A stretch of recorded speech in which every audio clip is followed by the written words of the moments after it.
This is Dr. Charles Parker, and you're listening to Core Brain Journal. It's a place where I connect both fresh discoveries and interesting different perspectives from advanced mind science with the realities of real people and everyday life down on Main Street. Well, welcome, folks. It's Dr. Charles Parker once again, and we have a very interesting guest. I mean, I say that all the time. I'm so pleased to talk to the great people that we're talking to. This is Core Brain Journal episode 072, and we have with us today Elaine Taylor-Klaus, who is a author now. She just was telling me about that, and she'll tell you about it in a second. And she is the mother of 3 complex children. This is what we're going to be talking about today. Elaine, welcome aboard. Thank you. It is great to be here. And I have to say, I am now the mother of 3 complex kids and young adults. Oh, yeah. And the strategy is to grow them up, right? It's true. And that prefrontal cortex grows. Excuse me. Yeah. When it grows, you just get that. There's a benefit, you know. And yeah. I do think they keep growing way past 25. You know, it's like, oh, yeah. The prefrontal cortex is gone at 25. And it's done. No, it's not done. So I'm going to introduce... And we want to be raising adults, not kids, right? Absolutely. So the whole point is to prepare them for that. So. Absolutely. So I'll do... Elaine and I know each other from meetings and running into each other, so we're already having conversation, and we're going to go ahead and I'm going to introduce her to you formally, and then we'll find out a little bit about her personally in just a moment. Elaine Taylor-Klaus is the mother of 3 complex children, certified co-active coach, a public speaker, writer, and co-founder of Impact ADHD. She provides training, coaching, and support for parents at all stages of managing complex kids. And we're going to get into that complex concept in just a moment. Mm-hmm. At Impact ADHD, Elaine is fulfilled in a lifelong mission to make a difference in the world, the lives of women and their families who are raising children that are challenged. So, Impact ADHD programs provide guidance for parents online and on the phone. We're going to talk about that virtual aspect of her work. Includes videos, home study courses, group and individual coaching. And so we're going to talk more about that. Elaine, take a moment to tell us a little bit about who you are personally. What's going on in your life? Well, what's going on in my life is sort of $1 million question. At this point, it's interesting. I am, as you say, the parent of 3 young people who have been sort of stewarding to adulthood for the last 20-something years. And somewhere along the journey, it became very clear that they were not typical kids who were fitting typical milestones or hitting the same milestones their peers were. And the first 10 years of this journey were pretty challenging. And it took me a long time to even get my head above water. And once I did, and I'll tell you a little bit more in a little while about how that happened, I had, I'm a Southern girl, so I had what I call my Scarlett O'Hara moment. As God is my witness, no parent should ever have to go through alone what I went through those first 10 years. And so the work that I do in the world, what I bring to the world is this coach approach to parenting, because I learned from experience what a difference it made in communicating with and empowering my complex kids to really reach their potential. And so that's really what I'm about, is shifting that medical model to empower these complex kids to be all that they can be, instead of only looking at the disability piece. Elaine, you're so articulate. I love the way you talk. I mean, we did an interview with your partner, Diane Dempster, on episode 055, and I just love the way you folks express yourselves. I mean, it's so articulate. You're on it. I mean, it's like a laser weapon is now lit up and we're ready to go. So how did you get to be that way? What happened? How did all that work out?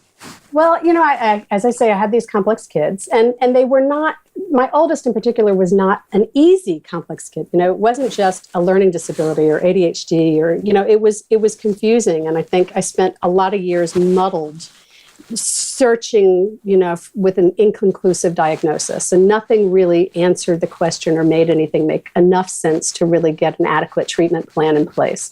And so we were sort of popcorning our approach at treatment, but we weren't really addressing the whole child or the whole problem, and which is, something I know you pay a great deal of attention to in your work. And it was, this is 20 years ago, so it was hard to find the kind of support that we needed to do that adequately. And so some of the changes that happened for us were nutritional, which made an enormous difference in our lives. And then when I discovered coaching on top of it, and I began to see my kids differently and to communicate with them differently, I started getting different results.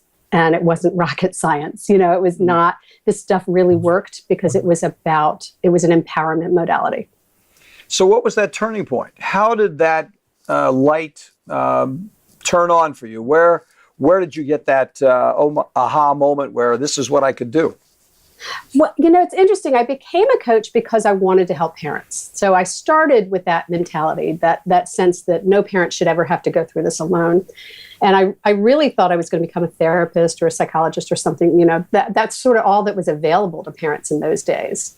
And as I got into coaching, it was actually an accident. I sort of fell into it because I couldn't find a training program, a PhD program that met my schedule.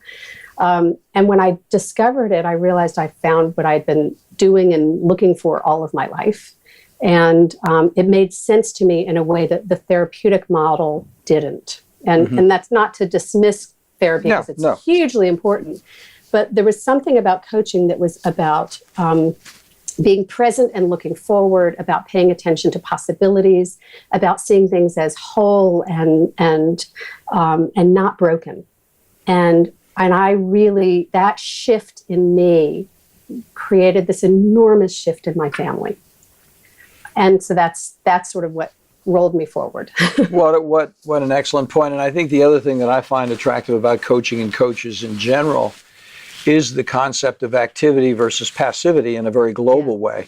We're going to do something, we have the positive attributes to which we can contribute, something can happen, and we're going to have some activity here as opposed to strictly mental, get lost psychoanalysis. Somewhere in there, the unconscious is going to reveal itself 4 or 5 years down the road.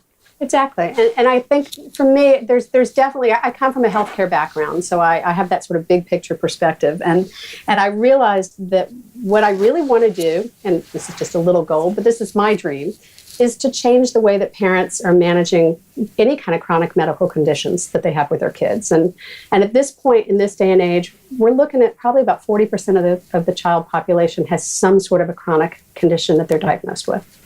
And I think when we shift out of that medical model of looking at this is broken, what do we need to fix it? And shift to a new model that says, here's what we got, here's who this kid is, how do we play to their strengths, how do we enhance their capacity and help them be their best selves. It's a different way of managing medical conditions that's a little more holistic.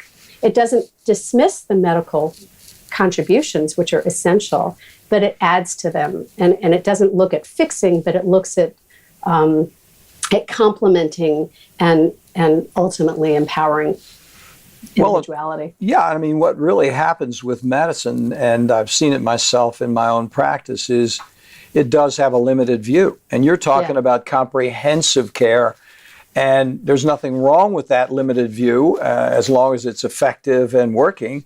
But the rest of it is, what do we do with our lives, and how do we wrap ourselves around that view in a constructive way? Exactly. Well, and when you add to it, when you're looking at most of these chronic conditions require a level of management, and they may be treated by medication, they may not. Someone with celiac, you can remove the gluten from their diet, but you still have to manage what it means to live a life without gluten. Somebody with anxiety, you can add maybe medication or fish oil or a lot of nutritional or exercise, all of these things to treat it medically. And then you still have to manage what happens when that anxiety rears its head. And how do you handle that in the daily life? And so I think this is about focusing on the management piece in addition to the medical piece. Quite so. And complexity does include more than a simple diagnosis.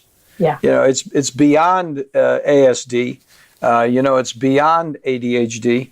And we were talking about this just before we started recording, but that complexity involves so many different aspects of a person's life that it goes beyond labels, which really is what's so engaging and pleasant about having a conversation with you about this. Thank you. Yeah, it does. It is a pervasive, we're talking about every aspect of the way we as parents and our kids think, see, feel, hear, everything about how we experience the world. And when we sort of open up what's possible there, and help parents sort of trust the process that their kids are developing. They may be developing at a different rate, in a different way. They may have different strengths that they're going to cultivate. But if we can help parents see what's possible instead of only seeing the limitations, the results are quite amazing.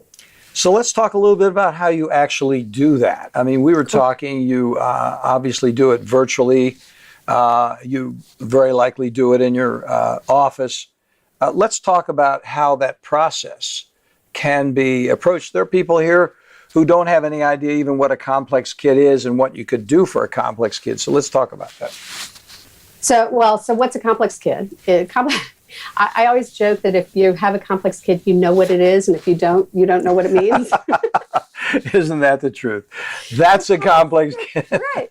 But the complex kids are the kids who are struggling to achieve what's expected of them in some aspect of their life or learning, whether it's social, maybe it's relationships and family, maybe it's school related, but they aren't hitting what's expected of them in some critical aspect of their development. They're usually in some way have some developmental delays, and maybe they've got ADHD or ASD or something in that part of the spectrum. Maybe they have learning disabilities, maybe they have medical conditions, but they require a different level of engagement from parents to help them be successful, find their success, and to be their best selves. And it's harder. I was on a group call today, so touching on the telephone piece of it. So everything we do is on the phone and online. Because when we started, Diane and I were very committed to, we knew that this coaching approach that we created and this model we created for parents was effective. So we wanted to make sure that we could get it to parents in a way that was affordable and accessible. That was a huge part of our mission. Because, I couldn't drive across town at 7 o'clock on a Tuesday night to go to a support meeting with 3 complex kids at home. It was just more than I could manage. But I could get on the phone for an hour at 9 o'clock or at 2 o'clock in the afternoon or from my office in the middle of the day. Or I could listen to a recording. So that accessibility piece, I think, is a really critical piece. But so I was on the phone with a group of parents today, and it was parents of younger kids. And what the aha that many of them had on this call today was that we have to remember how hard it is for our kids to do the things that we think are simple or should be simple. And sort of reminding ourselves to set realistic expectations for these kids based on where they are, not where we wish they were because of their age. Well said. So how does that group call take place? How do you actually run a group on a phone group like that? How do you actually manage a group like that? Speaking about management, what happens? It's really great, actually. It's very structured. So, as I say, we've got a model. So this particular program is called the Parent Success System, and it's a group program. It runs for about a year, actually. And so parents are on the phone live with a coach in a small group twice a month. All calls are recorded, so because we don't expect them to make all their calls. We know they're going to miss some, and that's okay. And so usually there are about 4, 5, 6 parents on a call with a coach. And so there's a structure to the call. There's a check-in. They take aim on every call because part of the challenge of managing these kids is getting clear on what's the change we want to see. So we make sure we go around and coach each of them individually to identify the change they're looking for, what they're going to take aim on that week. And that's the first step of the model. And then there's a topic for every week. So there's a curriculum and a workbook and exercises. And so we go through that training component so they learn something. Like, for example, you would appreciate it. Our topic this week is activating the brain. So we believe that's a core component of managing any kind of planning for these kids is to understand what's happening with their brain. Maybe that's medication, maybe it's exercise, maybe it's sleep, whatever it is. you got to look at that component. So that was this week's topic. And then we do a little laser coaching. One person maybe volunteers, or the conversation generally leads itself to a particular laser coaching. So we coach one person around their issues. And then we have some final questions that everybody goes through, so that everybody leaves with takeaways and clear action steps, commitments for action. And it takes about an hour. And it's really quite amazing. It's a neat little structure where everybody gets a little bit of individual and a little group and listen to each other and support. It's great. So they also chime in with their own ideas about and that's another opportunity for further understanding. They'll Exactly. So then do you have them available on MP3? Are they on your website, or how do you actually do the recording thing? Yeah, the recordings are available in the members section of the website. So this is, obviously it's only for people who are in the program. And then there's a private forum that they're all part of, so that they can communicate with each other and with us there. So they can support each other there. And then twice a month we do these open calls called Lifeline calls, so that anybody can call in and ask a question of Coach. Anybody in any of our programs. Because what we found is that coaching is great and training is essential. But if we can provide the training and then coach them to implementation, and then create a support environment for them to practice while they're practicing, that's the three-legged stool that's the best. It just works incredibly well. Yeah, slow that down and say it again, because I think that was worth repeating. So there's a training component in everything we do. There's always going to be some learning, some topic. Often what we're doing is training them in some aspect of coaching. A coach approach to parenting is what we're teaching. So today the training was Activate the Brain. Another training might be on using curiosity as a tool, or how to set realistic expectations. So there's a training component. And then the coaching, we're sort of coaching them to how are they going to apply what they're learning to their lives. So to really personalize it and individualize it. And then the community provides the support, so that as they're practicing and they're doing, they can come back to the group and say, this worked, or this didn't work, or I have a success, or help, or, it's an opportunity for them to connect with each other, with or without us. And it's incredible how much they're able to support each other, but it's all done in this very positive coaching environment. So it's not like a lot of forums are out there online where people are griping and complaining, and it's a very positive, constructive, supportive environment for each other. That's great. So then give us a little story, if you would, because our listeners are interested. That's the grid that you're operating from. Give us an example of what happens that may have even shocked you in the course of your work, or maybe not shocked you, but you anticipated and were positively surprised. There's so many examples come to mind. I think what strikes me regularly about our clients, and so, we have these group coaching clients, and then we have people who go through a program called Sanity School, which is more of a training program. And all of them, there's this challenge that we parents face in understanding that it's okay not to be perfect, and that it's okay that we don't already know what we think we should know. I think there's this huge amount of guilt and embarrassment that parents bring when they're raising complex kids, feeling like they should know it, they should be able to do it, and why can't I do it? And so I think the biggest aha that we help parents come to is the value of asking for and receiving help. Because when they learn to do that for themselves, they teach their kids how to do that. And really what we need our kids to do is to learn how to advocate for themselves. And when their parents begin to do that, the kids begin to do that. And the parents can create an environment where it's okay to make mistakes, which is the other sort of piece to it. And those two go really hand in hand. So I think the biggest aha is how hard it is for parents and how critical it is for parents to learn how to create an environment where it's okay to make mistakes, to be transparent about their mistakes, and to teach their kids and to model for their kids the importance of asking for and accepting help. Yeah, and as you're saying it, I'm thinking about mistakes is the parent word, Yeah. and then we're really saying, what's the learning opportunity? How do we develop this thing? Actually, you'll get a kick out of this because I just got into a book that I know you would like. It's called The Obstacle is the Way. I And love the title. it's a book about Stoicism and Greek philosophy, but it comes down to how you learn from your life and how you reframe what happens to you in a constructive way. Yeah. And in fact, I've got it on the front of Core Brain Journal. You can get a reference there to go to Amazon and see it. But the guy is very articulate about pulling together Epictetus. This has been going on for centuries.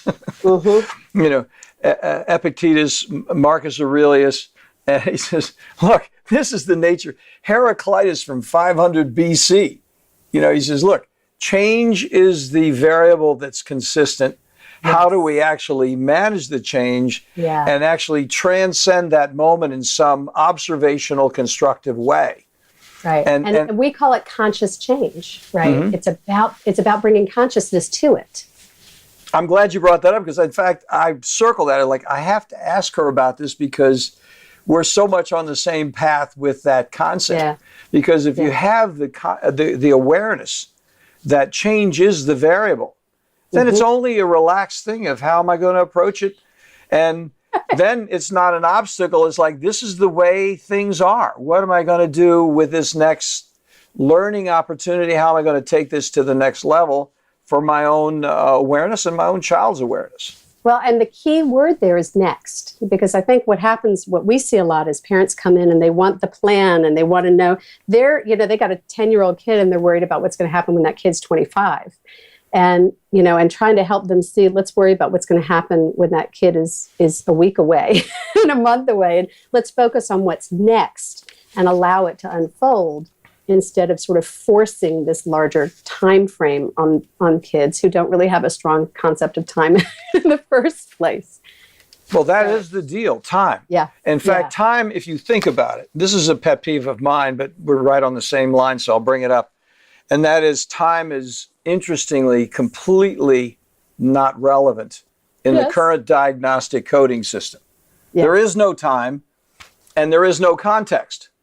So reality doesn't exist in our current diagnostic system. By definition, we're all handicapped by a lack of reality and a non-awareness of time and the evolution of change. And I like the fact that you said change management, because change management is what you're talking about in such an effective way. Yeah, it's about setting intention, getting really clear on the change you want to see. I mean, that's sort of the core question is always, what's the change you want to see? And with parents, the tendency is to say, I want mornings to be better. I want homework to get better. And really change happens when you get much more specific than that. When you say, okay, mornings, great. What part of mornings? Is it waking up? Is it getting out of bed? Is it brushing your teeth? Is it getting, where's the specific change? Because that specific change cascades out and impacts everything else. And that change right there will address the obstacle. Exactly. There is something that you're perceiving as an obstacle, and you're actually missing the point on the big picture with that small obstacle. It's impeding your development as a human being, and it could be brushing your doggone teeth. It's amazing. So, Elaine, let's talk. Probably the number one complaint parents have, just so you know. Oh, what's that? How do I get my kids to brush their teeth? Is that right? Yes. I've got that's a big one. It's huge. It's really funny how often it comes up with all age kids, because by the time the kids are 14, you're really starting to worry about it. And the truth is, when there is a love interest, they'll start brushing their teeth. It does work that way. Yeah. Straighten your tie and walk out the door, Yeah. Elaine, let's take a moment to talk about your new book. I was very pleased to hear about it before we started recording. You have a new book out. I think that's extremely cool. Let's talk a little bit about it. I'm thrilled to. It is called Parenting ADHD Now. And it is designed around what we call the 5 faces of ADHD. So it's very specific to ADHD audience, but to be honest, it is really, all of the strategies in this book would apply to parents of any kind of complex kids. I think it's hard to separate anxiety and ADHD in particular. I think they sort of often go hand in hand. And if you think about the fact that when you have ADHD and you can't do what people want you to do, that's going to make you anxious. So I think it's pretty common. And this book is designed around the 5 faces, which is really, the ways that ADHD shows up mostly: hyperactivity, disorganization, impulsivity. It's your classic 5.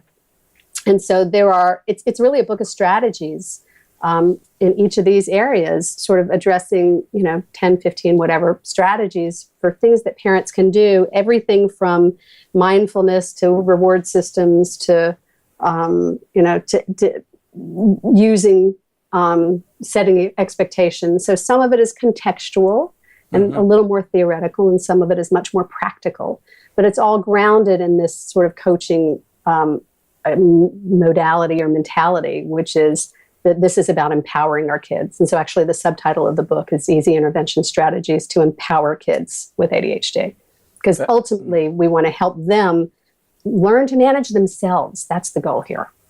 What's so refreshing about what you're talking about is the idea that we really are moving away. And I think so many in the country are moving away from the old medical model. We just got to throw some meds at them, cross our fingers. How's it working? What's the duration of effectiveness? I mean, it's amazing to me how limited, in my own experience as a practitioner, working just with meds alone became. I mean, when you're shooting blanks and you think you know what you're doing, it's definitely a problem. But when you say that part of the problem up until recently has been that the medical model was sort of all the medical community knew. Like, we know they're supposed to recommend that parents do parent management or parent training, but I don't think doctors knew where to send people. I mean, we've only been around for 5 years, right? And it's hard for people to know to find this, these programs, or to know that they're available. And until the medical community sees the value of referring to both the management piece and the medical piece, it's really hard for anybody to get that information. That's so true. Al, I think one of the problems has been, in my own experience with the medical community, is they worry that the coaching community is going to come in and weigh in some way, and true. Disenfranchise their knowledge by saying, well, you don't have to really do that medication. And there is a polarity that does exist in the functional medicine, traditional medicine community that. And I think coaches sometimes get lopped up into the functional medicine community, that you're going to take a psychological approach, and the whole medicine thing is going to go out the window. And I think people get defensive about their polarized positions. That's a really fair statement. The position that Diane and I take, again, I mentioned earlier this idea of activating the brain. I'm not going to prescribe for a parent how they choose to make sure their child's brain gets activated. For some, it's going to be medication. For some, it's not. People come to us with very strong opinions about medication one way or the other. And our position is, I want to encourage them to look at their whole toolbox. I want them to understand everything that's available to support their child and let them make an informed decision about it. And ultimately, having done this for a while now, I know that you're going to make different decisions at different stages of your child's development. And sometimes you're going to use medication, and sometimes you're not, and sometimes you're going to try. You got to know what's in the whole toolbox so that you can pull the right tool for the right job in the right moment. I mean, that is where we really should all be at this moment in time. We should look at the complexity, the complex child, the complexity of dealing with a complex child. And we should really look at teamwork as professionals. Yes. I mean, how do we all get along together and continue to work in an effective way without stepping on each other's toes or getting into the polemics, which has been the rule. The polemics have ruled for so long. Yeah. So, well, listen, let me ask you real quickly. Thank you very much, Elaine Taylor-Klaus, for spending the time with us. Take a moment to give us your website and tighten that part up before we wend our way out the door. So the website is impactadhd.com, and there is a wealth of resource and information and articles and guest expert articles. There are a couple by you on there. There's more than, I think, 600 pieces of original content at this point. It's a lot of content, and it's all very much geared towards not what do you need to do, but how do you do it. It's really about that implementation piece for parents to make it I know I'm supposed to be calm. How do I do that? Right. Elaine, how does a person get hooked up with your membership site, and are there specific qualifications? What's the easy way to do that? So probably the best way is to go to impactadhd.com and download one of our free gifts. There's always going to be something on the website that sort of gets you into the community and lets us know you're interested in more information. And there's always going to be a place on the website to let us know if you want to talk to us, or to sort of take advantage of what's available there, and begin to sort of be in community with us. That's how we do it. So once they're on the list, then they can begin to understand how to actually involve themselves in the community. Exactly. Great. Because there's a lot of programs, and we really want to meet parents where they are based on sort of what their time is, what their cost availability. There's a lot for free. There's some for fee-based, and we want to help parents find the right fit for them. Well, Elaine, this has been so very helpful. I really appreciate you taking the time. I'm thinking to the people out there. There are a lot of people out there that needed this conversation. They needed a door to open up because they're the same place you were many years ago, and they need a way out of it. So thank you very much. My pleasure. Thank you so much for having me. Thanks for listening to Core Brain Journal. We're working every day behind the scenes to bring you reports that connect research benches with those street trenches. Here we share the complexity of mind science because, as you know, details really do matter. One of the most pervasive, misunderstood challenges is how commonplace medications, like those written for ADHD, are used so regularly without clear guidelines. If you think you'd like more specifics, take a minute to download my 2-page PDF packed with video links and references on the absolute essentials of how to start ADHD medications. They're easily available at corebrainjournal.com/start. Thanks for listening. Do connect and stay tuned. Together we can make a difference.